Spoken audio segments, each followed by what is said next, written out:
happening?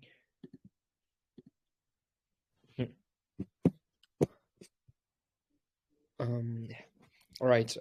So tonight the lesson is price elasticity of supply. One of the deeper divings into the elasticity we did before, and now we're gonna go through each details of the PS. So the areas of focus we will be going through will be the once more definition of PS, formula, meaning of different numbers in the PS, and what will be affecting the PS, and how can we change the PS so that we will be benefiting from it as a business in the market. Yeah, is it recording? Yeah, let me just check once more. Yeah, it's recording. All right. God damn. All right. So first of all, once more, we knew the elasticity. Elasticity was basically how fast something could react to change in another thing. So here in price elasticity of supply, it will be it will be measuring how fast supply can respond to a change in price. You know, how fast quantity supplied responses following a change in the price of the product. In simple terms, PS shows how much supply changes when price changes. Like ceteris paribus, other things will be forgotten. No, it's just like when price changes, how, for example, when price increases, how firms will be able to flood the market with their goods in order to make more revenue, or when the price drops, how fast those firms can just collect their supply back so that they won't be selling their product at cheap prices. Supply can be measured for a single business or the whole industry overall. The formula for PS is just like other elasticities. On top, we will have a percentage change in quantity supplied and then a percentage change in price. Price elasticity of supply is always positive, not unlike price elasticity of demand when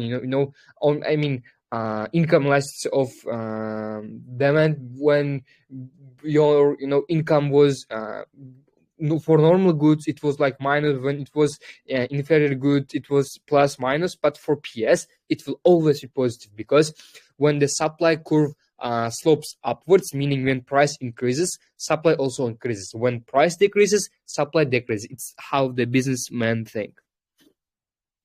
We have types of PS, that elastic and inelastic. Elastic is once more when PS, this formula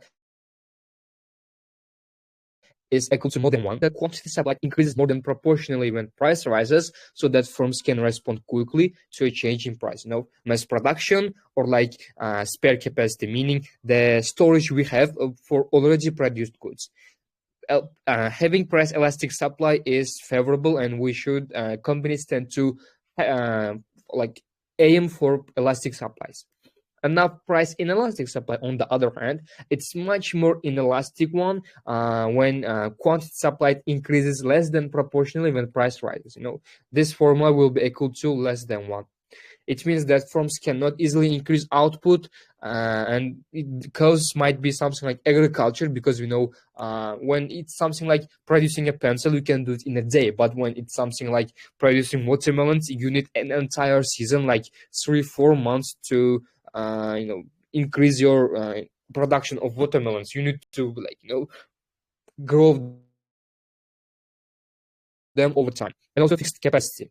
If you're selling like pencils or something like that, you can store like thousands of pencils in your storage, and then you can release them whenever you want. But if it's something like tomatoes, you can't store tomatoes for like years waiting for the price to increase. You will have to release it real quick. That's why capacity will be a problem for potatoes. Or for example, in stadiums, you can't add another seats. You have 50,000 seats that's like fixed. And now supply curves for PS. Elastic supply curve will be showing a large change in Q. When P rises, it will be like a flat curve lying down, while inelastic supply curve will be like steep one. Yeah, you can see here how an elastic one is like laying down. So when there is only a small fraction of change in price, there will be huge change in the quantity supply supply, if you put this into formula, it will be changing quantity supply in percentage. 50 to 105, it will be 110%. So 110% divided by this should be 75, somewhere in the like 40. So 110 divided by 40, it will be something like 3, around 3. So it's elastic supply. But when it's inelastic supply, here we are only having around like 5% of increase. I mean, like 9% of increase. So if you put this into the graph, I mean,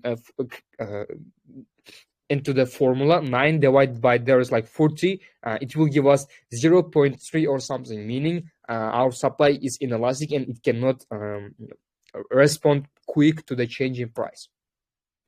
And now again, once more, we have special cases of PS, perfectly elastic supplies and perfectly inelastic supplies.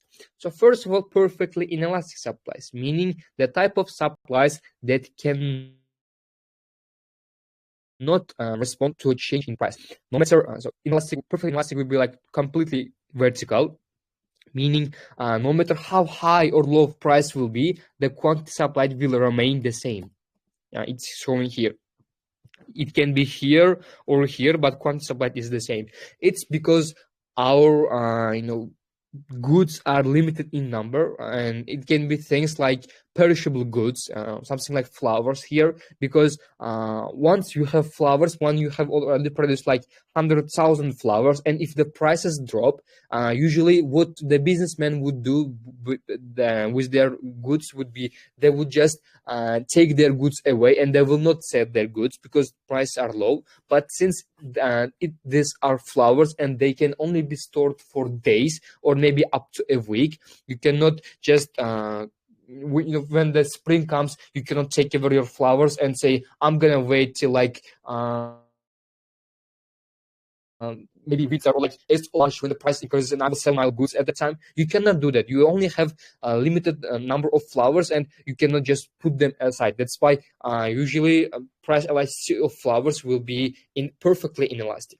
And now we have perfectly elastic ones. This cannot in theory exist. Perfectly elastic will not be possible, but we have goods similar to that. In this case, the supply curve will be completely horizontal, just like here, and even a small change in price, just like an increase, will result in complete kind of destroying in the quantity supplied, and quantity supplied will just drop down to 0. If you hear, it's like maybe 150 at $10. Even if increased to 11, it will be boom, 0. So it means producer supplies any quantity, but only at fixed price. So factors influencing price elasticity of supply. The key idea. So PS depends on how flexible and adaptable supply is. Just like the way your neck's elasticity, the way you can bend your neck or like bend your back, depends on how much gym you do, how flexible your muscles are. Price elasticity of supply is the same thing. How fast you can adapt and how flexible you can adapt to new conditions. The first influence will be the availability of stocks. If you already have produced enough goods and you have already stored them, it will be easy for you to just gather away all the products from the market or release them into the market once the price go up. Like if you have let's say like kind of watermelons in your garage, you have like 1,000 tons of watermelons, and when the prices increase in times like maybe October, when the watermelons go down in the market, you can just release them into the market because you have the stocks available. And also time period. When it's like 1 day, matter of time, things like let's say fruits like apples, when the prices increase, you cannot produce another tons of apples because you already have produced your trees. But in the instead of 1 day, if you'll give them years, when the prices increase, over time you can plant new trees, or even if you have a production of cars, like over a month or 2, you can produce new units when you can't produce in 1 day. So longer the period, the more elastic your supply will be. And also productive capacity, meaning how fast you can produce. Is it something as small as pencil that you can produce in a day, or is it something kind of hard as nuclear reactor that will take years? The longer it takes, the more inelastic it will be. The shorter and faster it takes, the more elastic it will be. Yeah, I just mentioned the same thing about availability of stock, time period, the same thing. I said them ahead of time. Yeah, crops would be a good example. Agricultural products have inelastic PS because they take long time. And productive capacity, basically how fast and how much your production facilities are capable of producing. So implications of price elasticity of supply to businesses. So how can we use PS as a business owner or a financial analyst for a business in order to make profit? Price elasticity of supply helps us explain how quickly businesses can respond to demand changes. How our business can adapt based on what kind of goods we produce, whether manufactured or agricultural, and how would we be able to sustain ourselves and our revenue in terms of changes in the prices. So implications of PS on manufactured goods will be usually more elastic supply, since we can stock them. When manufactured goods will be the ones we produce at the factories, maybe cars, maybe pencils, as I've mentioned, maybe like laptops.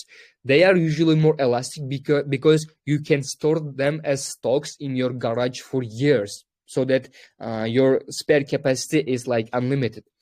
And also, in the long run, you can like expand your factories and add equipment to increase your capacity. It's easy, just like that. Production. You can see here how it will be usually elastic. Even a small change in price, we can like quickly change the quantity supplied into the market. However, for agricultural goods, it will usually be opposite because there will be price inelastic. The first reason will be, since agricultural goods, all those trees and all those watermelons will take at least months to grow. Unlike manufactured goods, they take time. And also, there is a limited ability to switch crops quickly, because your land might be kind of usually used for watermelons, and when you want to switch to something like maybe strawberries, the land might not quickly change, because the land was adapted to giving all these minerals to watermelons, so it will take time. And also uncertainty due to external factors, natural disasters. Maybe a rain in spring might take away half of your crops, unlike in manufactured goods it wouldn't matter. Or like climate change effects, hot weathers, or like health scares. If you remember back in when the COVID-19 hit, there was a saying something like, "Oh, the bananas are like the reason they are unhealthy. Bananas are causing COVID-19." All the bananas prices decreased, and at that time it was hard to take away your bananas from the market, since your price elasticity was inelastic, because you cannot just take away all your bananas and wait another year to when the health scares will be kind of lifted. And also some trade protection used by other countries. Hence, this kind of products will be the consumption products. Some countries like USA or like European Union countries might be too protective, and they might say, "Now we're not gonna take all these fruits from you. They might be poisoned, or they might cause diseases. That's why you will have to go through all these checkups just to export your products into our country." So the result will be any change in demand will be causing big swings in prices and farmers' income, because your price elasticity is inelastic. You cannot, quickly adapt. You can see here how even if there will be too much changes in the price, you're not capable of changing your quantity supply.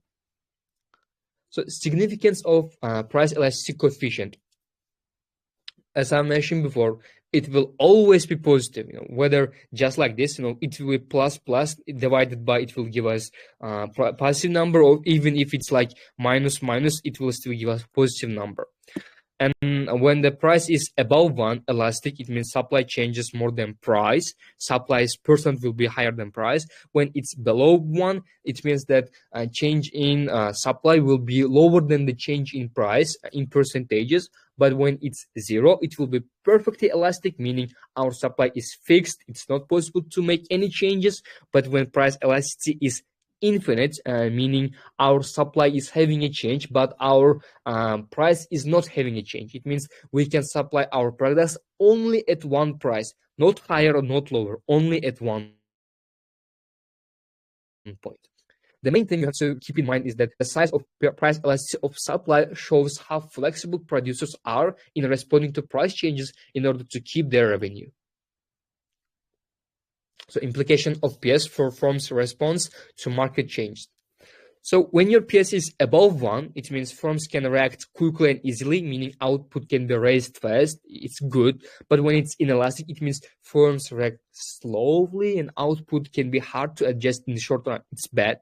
And also when it's in short run, supply usually will be more inelastic since it will take time to produce and to gather all the resources. But if we are given years, if we are given long run, supply will be more elastic since you will be able to bring in more investment, more technology, and new firms can enter the market. For agriculture, it will be usually inelastic since it will take time to grow crops, and then there may be some natural disasters affecting the crops that will, cut away all of our supply. But for manufacturing, it will usually be elastic since you can store those manufactured goods and you can produce your goods pretty fast compared to agricultural goods. So global market. In the global market, inelastic price elasticity of supply will be usually when the demand shifts. When the demand shifts even by a little, there will be strong price fluctuations. But when for elastic supplies, when the demand shift, there will be smaller price changes because now when demand is shifting, you can quickly take away your goods so that let's start from the first one. When demand shifts when demand drops even by a little, it means that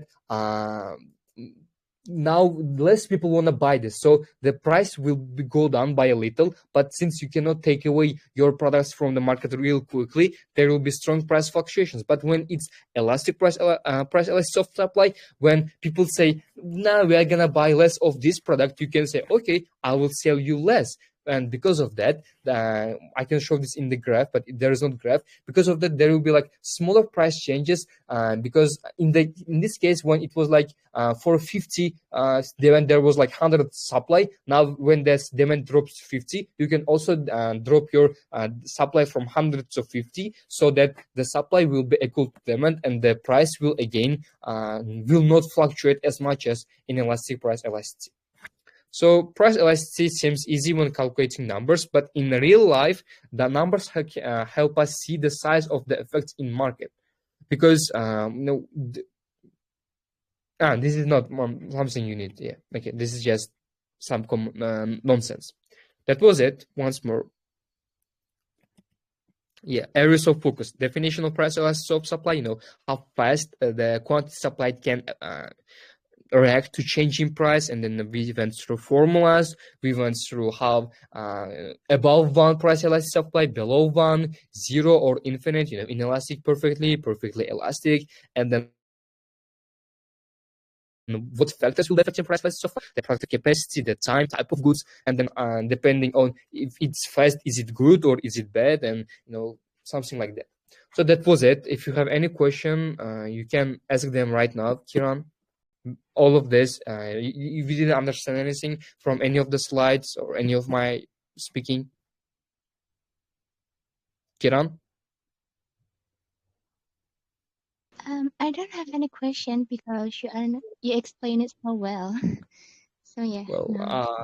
I appreciate it. Then all I can say is have a good night. And if you have any questions, feel free to DM me at any time. Bye.